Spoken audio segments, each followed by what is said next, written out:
From the Cronkite studios in downtown Phoenix, this is Cronkite News. It's time to hit the road for the holiday. We talk with Arizona transportation experts for ways to keep you safe on your travels. Plus, a closer look at Arizona seatbelt laws, how refusing to click it could cost you more than a ticket. And heavy security and a military presence at the border is affecting holiday travel as well. We'll have the latest from southern Arizona. Cronkite News starts now. Good evening and welcome to Cronkite News on Arizona PBS. I'm Jennifer Alvarez. And I'm Bryce Newberry. Thank you for joining us. AAA Arizona is expecting more than 900,000 drivers to take to the roads this holiday season. Reporter Charisma Sandoval explains how transportation experts are working together to make sure you have safe travels. Law enforcement officials asked travelers to add one thing to their holiday list: patience. We know that everyone wants to get to their destination. We want you to get to your destination, but we want you to get there safely. Trooper Cameron Lee says DPS has a plan to monitor congested areas of the road from now through New Year's Day. What we're going to do is we'll actually up our manpower in certain areas to make sure that we can respond quickly to incidents. The goal is for us to keep traffic moving. Accidents on major highways are also a concern. ADOT spokesman Doug Nitzel says they work with DPS to stop drivers who are impaired, speeding, or not wearing their seatbelts. We're utilizing our signs along the highways, making sure there are messages out there, giving drivers updates on highway conditions, as well as safety messages. And of course, DPS has the role of being there as the enforcement agency. Officials say over the 3 holiday weekends last year, Thanksgiving, Christmas, and New Year's, 41 people died in vehicle crashes. AAA Arizona is also expecting more drivers to need help on the road. The majority of those calls will be as a result of 3 main reasons: lockouts, calls for battery help, so needing a driver needing a jump start to their vehicle, as well as tire trouble. Spokeswoman Michelle Donati says drivers should be doing their pre-trip checks, or they'll be spending the holidays with a roadside assistance driver. A lot of our drivers tell us that during the holiday season that people are offering them plates of food. They're trying to provide them with kind of a Thanksgiving dinner to go since they're spending the holiday away from their family in order to serve others. AAA Arizona expects to respond to nearly 7,000 motorists this Thanksgiving week, and even more during the Christmas and New Year holidays. In Phoenix, Charisma Sandoval, Cronkite News. ADOT encourages all people traveling for the holidays to pack an emergency prep kit with flashlights, food, and water in case of a major road delay, especially during winter weather in the high country. Click it or ticket, a familiar PSA to remind drivers and passengers to save lives by buckling up. In our Washington, D.C. bureau, Cronkite News reporter Imani Stevens talks with a few experts on the impact of ignoring seatbelt warnings. This photo is remarkable, but what's really remarkable is no one was injured. The Yavapai County Sheriff's Office said it's because the passengers were wearing their seatbelts. You just don't see that except in a Hollywood film. Unfortunately, not everyone in Arizona wears a seatbelt. A National Highway Traffic Safety Administration study found out that states with stronger seatbelt enforcement laws had higher usage rates than states with weaker laws. But Alberto Gutierrez, the director of the Arizona Governor's Office of Highway Safety, says Arizonans are wearing their seatbelts. Kansas, Arkansas, and Mississippi, they all have primary seatbelt law, okay? And guess what? We beat them in the usage rate. However, there are states with primary seatbelt legislation for front and backseat passengers. Arizona's laws are not as strict as other state laws. For example, you do have states that are enforcing primary seatbelt legislation for front and rear seat passengers. In the front seat of a car, putting on a seatbelt is second nature. But in the back seat, it's not as common or even required in Arizona, and that can be dangerous. When you're not belted in the back seat in a crash, you essentially become a human missile. You're moving forward at tremendous force, and you can not only are you at high risk of injury yourself, but you're also risking injury to the people in the front seat, even if they're belted.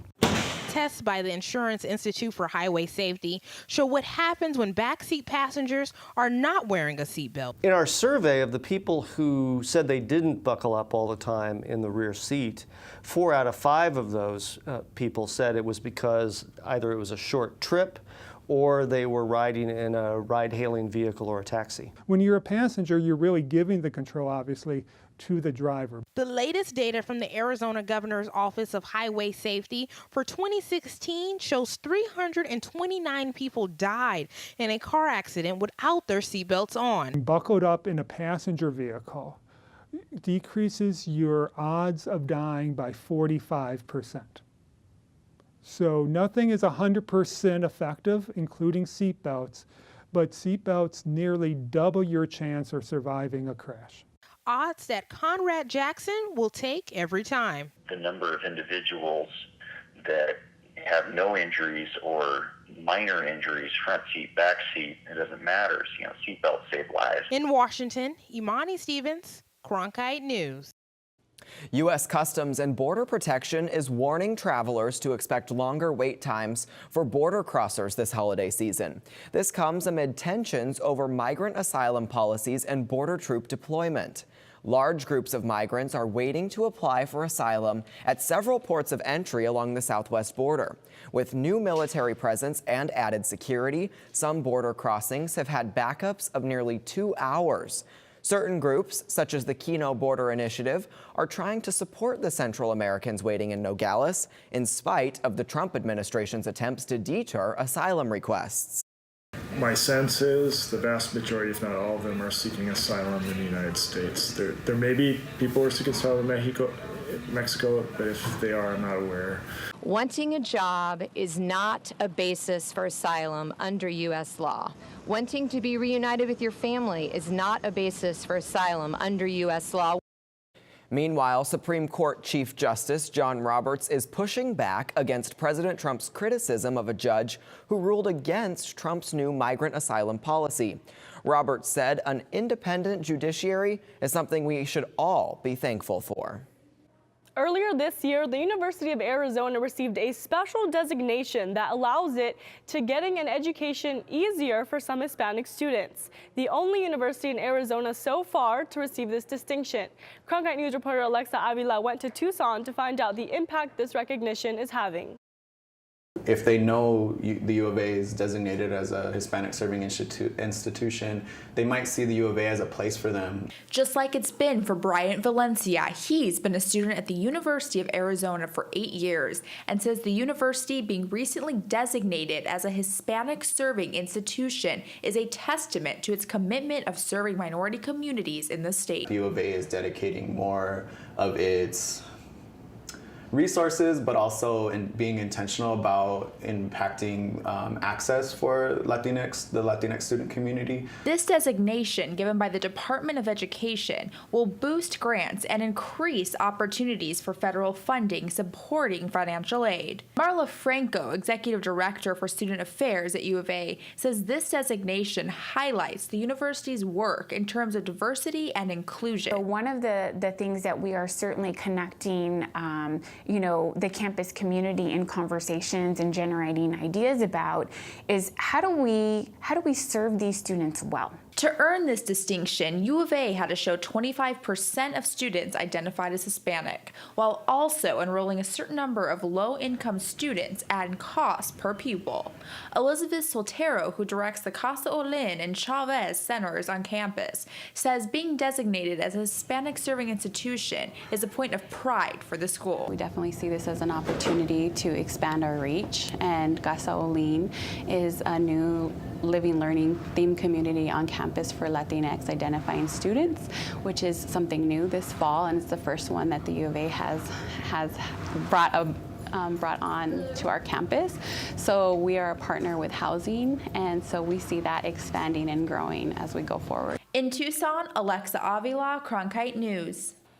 The University of Arizona is one of 105 four-year public institutions in the U.S.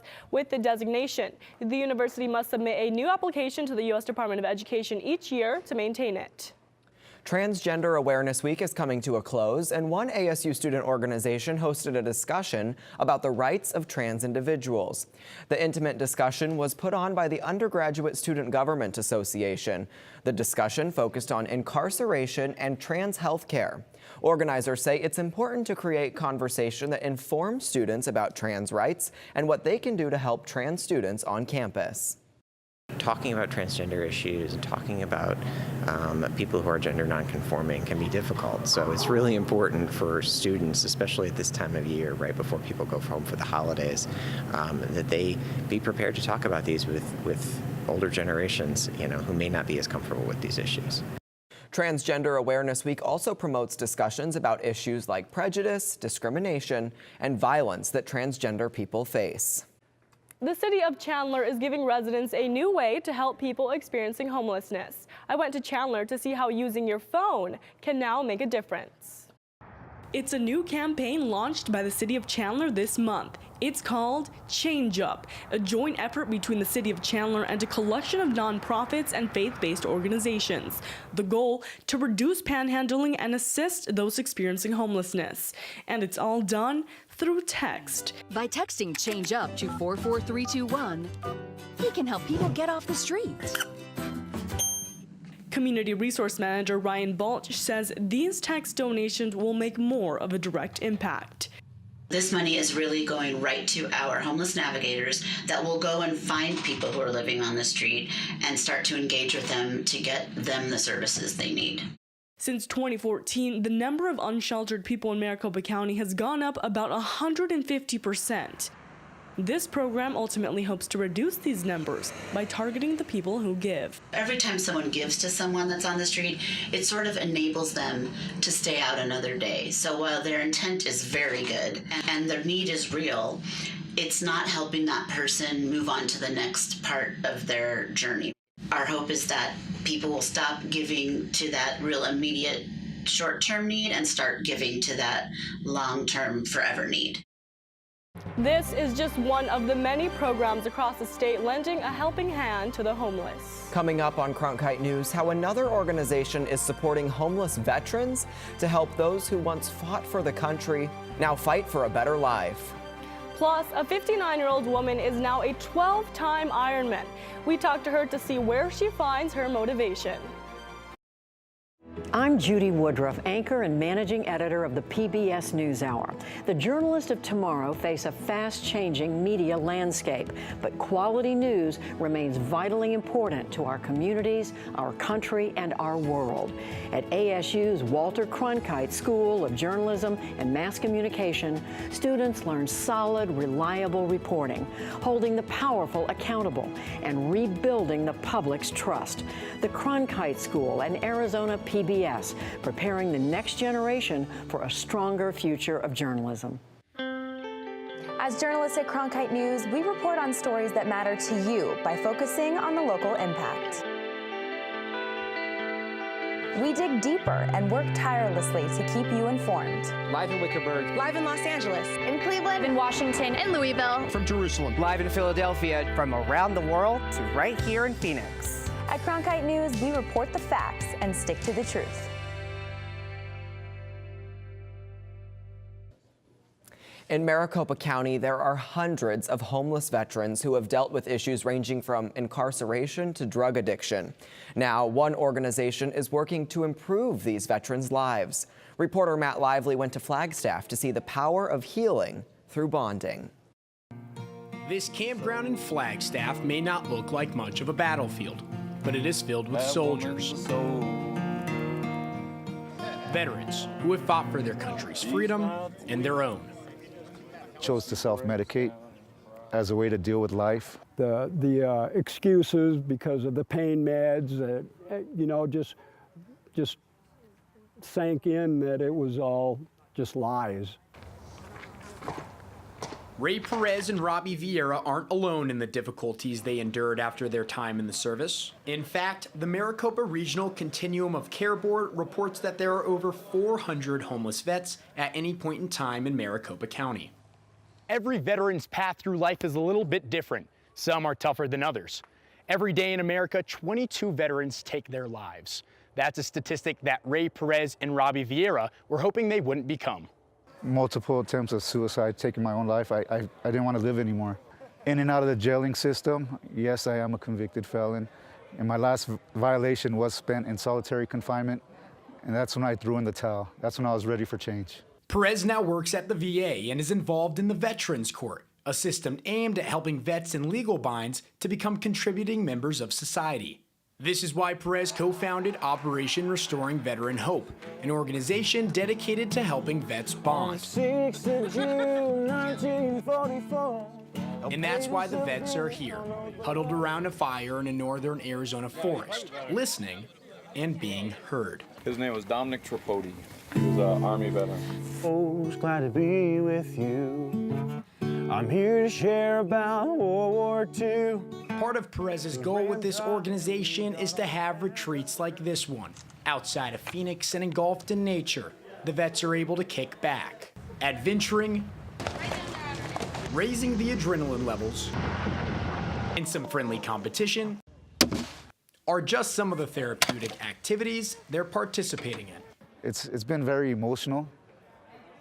I've had veterans throughout this weekend come up to me, thanking me for putting this together. It's an awe moment for me, and I'm just enjoying being around my fellow comrades. Comrades like Robbie Vieira, who's still trying to find his way down the right path. All right, so what branch did you serve in? I served in the Navy. Yeah. What years? 73 to 75. 12 years of jail and prison, and homeless. It's been a long, disappointing life as far as my criminal situation. I mean, but I've known, you know, a lot of real good life. I mean, I'm older now, so it wasn't all bad. With help from fellow veterans like Perez, Vieira has found temporary housing and is participating in programs like the Veterans Retreat. And this outdoors getaway is serving him well. It's been a big, what I'd say, a breath of fresh air, like a breath of new life. It's been so relaxing and so peaceful that I could actually feel the serenity and the beauty of life again. There can be a lot of noise in the battles of everyday life, but all that could be heard at St. Joseph's that weekend was support. Post-military, we deal with life, ups and downs and all around. And we get kicked down, we beat ourselves up, and sometimes we feel less than and we feel hopeless. And the goal for all this is to be hopeful rather than hopeless, to know that there's light at the end of the tunnel. In Flagstaff, Matt Lively, Cronkite News. More than 40 veterans attended the retreat, and many of them went through the Veterans Court after their arrests. The hope with an organization such as Operation Restoring Veteran Hope is to keep them out of the courts and in the community. As much as we try to control the environment, nature tends to have a mind of its own. Straight ahead on Cronkite News, how beetles brought to kill certain trees are now threatening an endangered bird species. And we're just hours away from the Thanksgiving holiday. I'll have a look at your Turkey Day temperatures from right here in the valley to across the country coming up.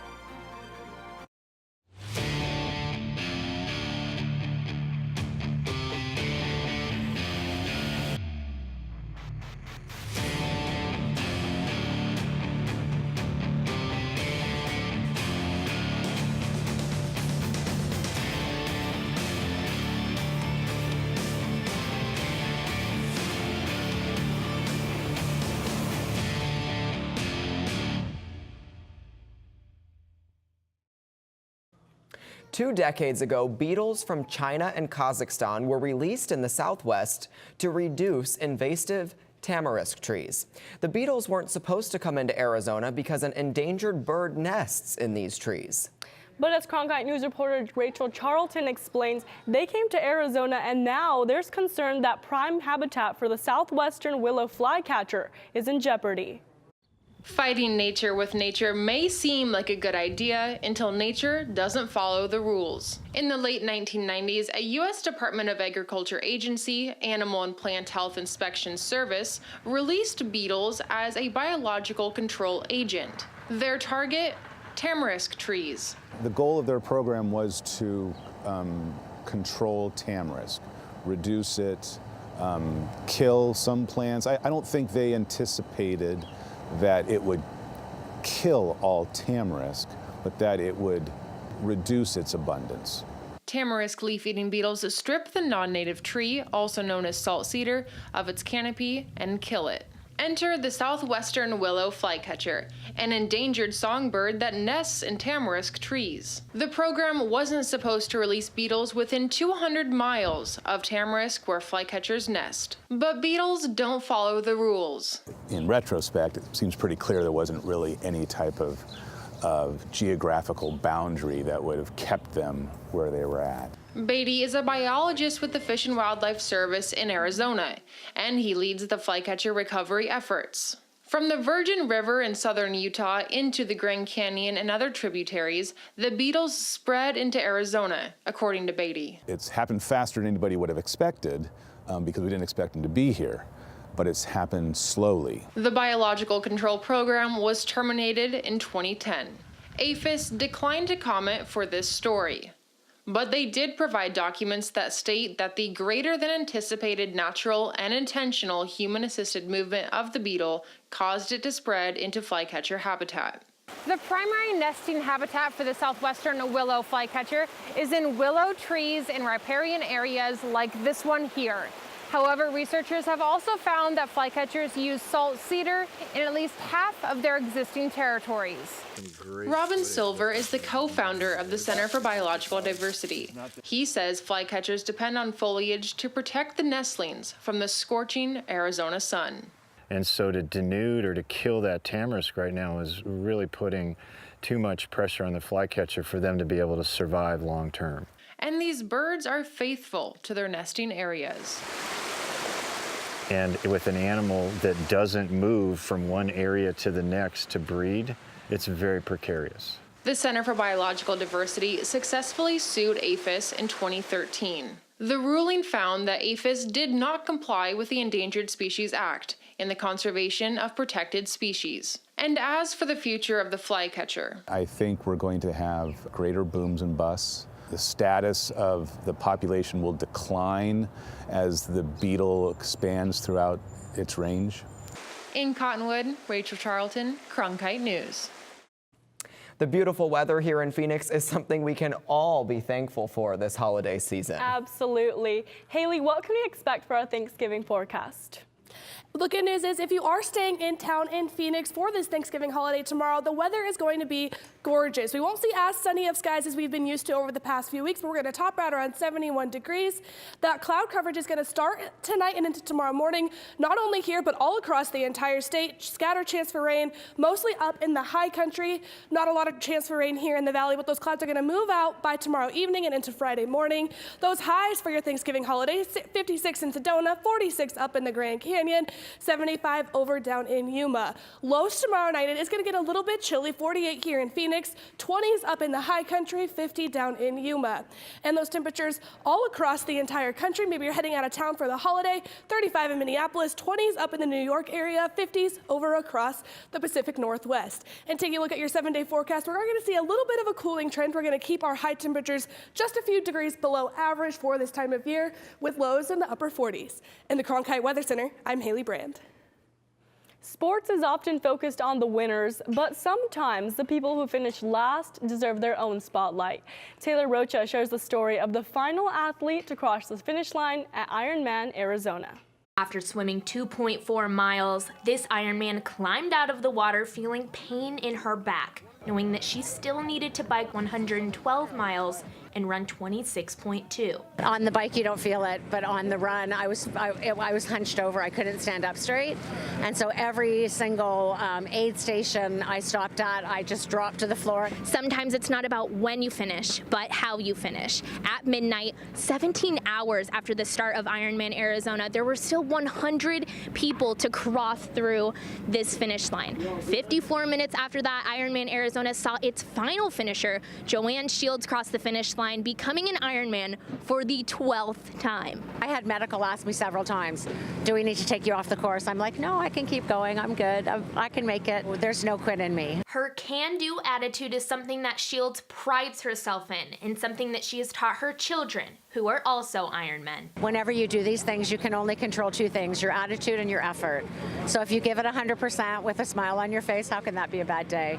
Traditionally, the Ironman winner presents the final finisher with her medal, but as Shields crossed the finish line, her daughter received the honor. After swimming and biking and running for 17 hours, 19 minutes and 43 seconds, there was one thing on Shields' mind. Pizza, lots of it, pepperoni and mushrooms and olives and lots of salt. And after eating that meal, Shields says she already has her eyes on Ironman number 13. In Tempe, Taylor Rocha, Cronkite News. Eneko Llanos and Heather Jackson were the men and women's champions at Ironman Arizona. Llanos finished the race in 8 hours 4 minutes and Jackson in 8 hours and 39 minutes. Cronkite News is proud to be the news division of Arizona PBS. Here's what's coming up on Arizona Horizon and the PBS NewsHour. On the next Arizona Horizon, we will look at how best to avoid a holiday spending hangover. And a new report details tax inequalities between higher and lower income Arizonans. That's the next Arizona Horizon. I'm Kat Wise. Scientists in North Carolina are developing new ways to track and test contaminated floodwaters following extreme weather events. That's on the next PBS NewsHour. That's it for Cronkite News tonight. Thanks so much for joining us. For top Arizona stories anytime, go to cronkitenews.azpbs.org.